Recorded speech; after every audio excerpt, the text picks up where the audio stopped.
I know for most of us that are realtors that are in the room, I know we all normally have a set of lenders that we normally work with. I just highly suggest that today you connect with Mike and have an opportunity to get to know him and his service a little bit more. Not just that they have a great team, they provide great service, but I know when I worked with them on a couple cases, what they do is every Tuesday they have their staff call me with an update of their loan progress, and that helped me tremendously because what I do then, I turn around and I give that update to my clients, so that helped tremendously. And the other thing also, my client had really shopped around for a lot of the different lenders, and actually their bank came out to be the lowest rates. So I know you already have your current lenders, but keep in mind that you may want to keep Mike as a great resource, as an alternative, as a backup option. All right, thank you. All right, and now the reason we're here today is we have a great speaker coming up, and that is Dr. Gordon, who is the president and CEO of the Fairfax County Economic Development Authority. And I know most of us in the room here, we either live in Fairfax County, we work in Fairfax County, or we do business in Fairfax County, or we have interest in Fairfax County. That's the reason why we're here today. And I have to say a little bit about Fairfax County is that in 2007, Time magazine called Fairfax County as one of the great economic success stories of our time. And in 2011, Washington Post said that Fairfax County remains the economic one-of-a-kind of Virginia and in many ways of the Washington area. And the engine that promotes Fairfax County is the one and only the Fairfax County Economic Development Authority, and of that organization, they have been named the Site Selection Magazine as one of the top 10 economic development organizations in North America. And folks, the people who lead that organization is no one other than Dr. Gordon. And a little bit about Dr. Gordon is that Virginia Business Magazine named him as its 2010 Virginia Business Person of the Year, and 2013, 2014, 15, and 16, he was named as the 50 most influential Virginia. So ladies and gentlemen, Dr. Gordon. Thank you. Thank you very much. It was a privilege to listen to the previous speakers as we follow commercial real estate more than we do residential real estate, so knowing those trends is instructive for us. I have to comment on that 50 most influential Virginians thing. I think it probably says less about me than it does about the other 20 million Virginians, but there you go. I thought what I would do this morning is give you a very brief history of the county's economy, how we got here, I mean really brief. How we got here, where we are now, and where the economy is heading, and why.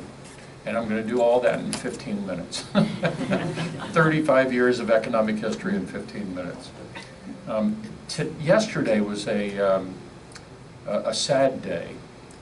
We had the funeral for Earl Williams, who had been the president of BDM Corporation. And a number of other things. Ran for governor 1 year, is the chairman of our board for 12 years, well known in the community. And I bring that up because 35, 40, even 42 or 3 years ago, there were a handful of men and women who started the economic growth in Fairfax County and created the institutions in this community. And Earl was one of those handful of people.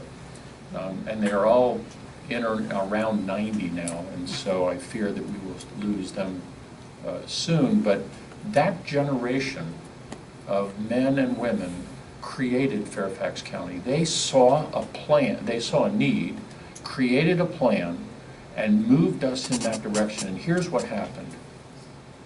1976, does anybody know what the current real estate tax rate is in Fairfax County? 1.09. I couldn't hear you. You may have had it right too. 1.13? Not in Fairfax, but you're very close. It is indeed 1.09. Although the proposal is to go to 1.13. In 1976, it was $1.74. And that's enormously high. 450,000 residents. And the county's demographers looked forward from 1976 to 1990 and estimated that we would go from 455,000 residents to 800,000 residents. And we did. We hit 819 in the census in 1990. So 14 years, almost doubling the county's population.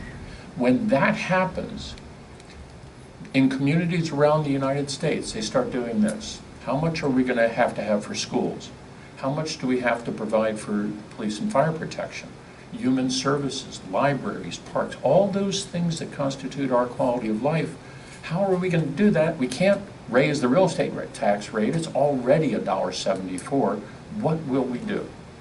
Well, one of the things that Earl Williams, Till Hazel, Martha Panino, a few of the other fathers and mothers of Fairfax County concluded was that when a resident pays a tax dollar, they take back about $1.60 in public services. Whereas a citizen pays a tax dollar, at that time only took about 35 or 40 cents back. And I reversed that, I beg your pardon. A citizen takes back far more than they contribute. A business was paying a tax dollar and taking back 35 or 40 cents for public services. So we needed more business tax dollars. And so they sent the Economic Development Authority out to attract business because that helped to pay for the public services for residents. And indeed, the tax rate has now come down. Today, we are in the same position. We have 1.2 million residents, almost. We have estimates that we will someday hit 1.5 or more. So another 250,000, maybe 300,000 residents still coming. They all need schools, they need roads. Well, we don't do roads so much, but they certainly need schools, libraries, parks, all those things that we include in our quality of life, those people will also want.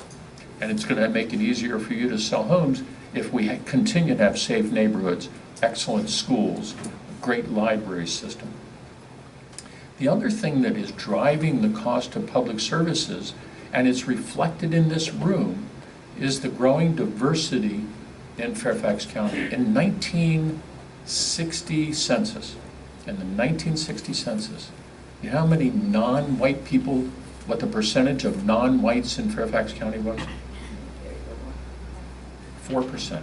96% Caucasian, 4% other, and that other was essentially African American. We did not have Hispanic people. We didn't have many Asian people in the county. And over the years, that has changed to the point today where the Caucasian percentage is 52%. Everybody else is 48%. And we will soon, at some point very soon, become a community that is a majority of minorities all added together. And that drives up the cost of education. And I have give you an example. I have a son who's a firefighter and a paramedic. He has to take Spanish lessons. He can't help people if they can't speak English. And so the cost to provide, especially public education, goes up higher because you have to offer courses in different languages to get people moving into the mainstream, as well as within the context of different cultures. We know that this diversity is very important to Fairfax County. We do surveys of people as they want to move here, companies that are coming here.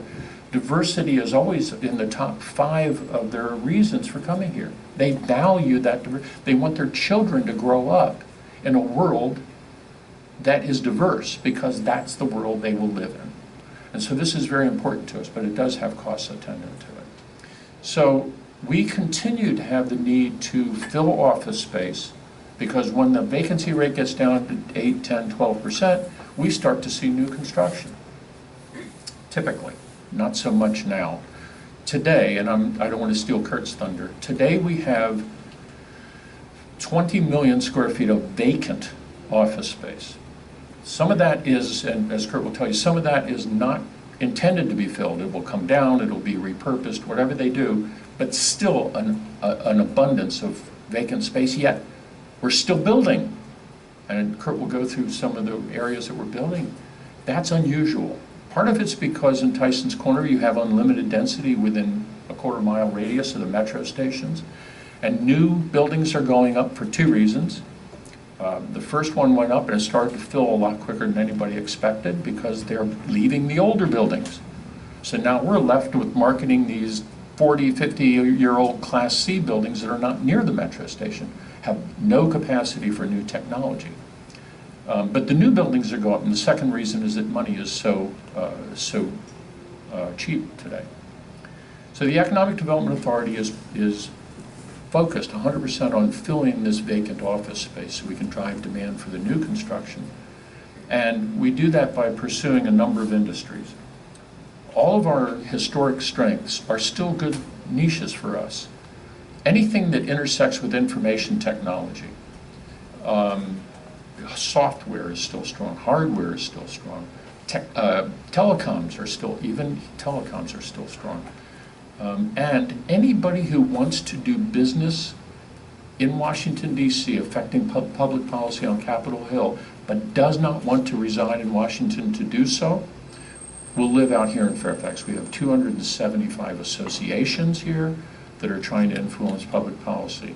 A number of publications and meeting space and all those things that enable lobbyists and lawyers and so forth.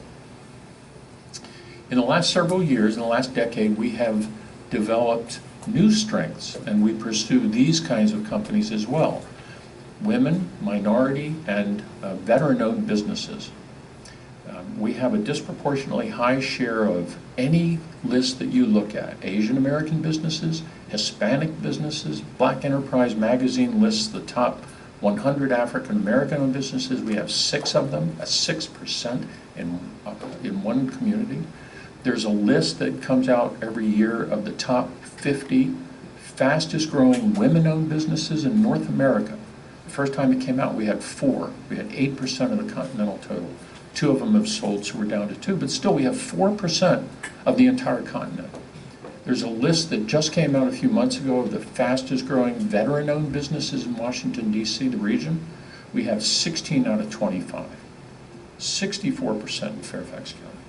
So we have those strong niches, and the other area in which we have some strength now are 3 areas, and again, they all intersect with information technology. Cloud computing and data analytics, anything around big data, its storage, its analysis, its application. The second area is cybersecurity, not just federal applications for cybersecurity, but commercial applications as well. For example, Capital One has its global headquarters here in Tyson's Corner.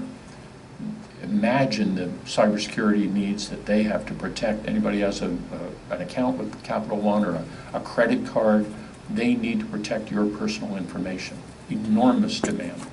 And the third area is the whole area of genomic research, genetic research, proteomic research, translational medicine, all those things that are taking place now at Inova, which recently last year acquired the ExxonMobil site and put their Cancer Institute and their Translational Medicine Research Institute there. When they start making discoveries and the companies start being spin off and commercialized, they will start growing jobs very, very rapidly. So all those things are intended to fill the office space, create a demand for new construction, which contributes to the tax base, enables the Board of Supervisors to provide public services of a high quality, diversity, and quantity. And our challenge is within the area of the commercial office space. Kurt Hoffman's been with the EDA 26 years. I remember him when he was this tall. And he probably remembers when I had hair. So. It's really not that funny. But Kurt and his team are responsible for knowing everything there is to know about commercial office space and land in Fairfax County, because when a prospect comes to us and says, we need an acre or we need 200,000 square feet, and now with security requirements being extraordinary, who else is in the building, what the lease rates are, anything that, just like you need to know everything there is to know about a home you're selling or your client may want to purchase. You need to know everything about that. Kurt and his team need to know everything about all commercial property in Fairfax County. So Kurt, why don't you come on up and I'll turn it over to him. And thank you very much. If you have questions later, this is how we do Q&A. You ask me the questions, he gives you the answer.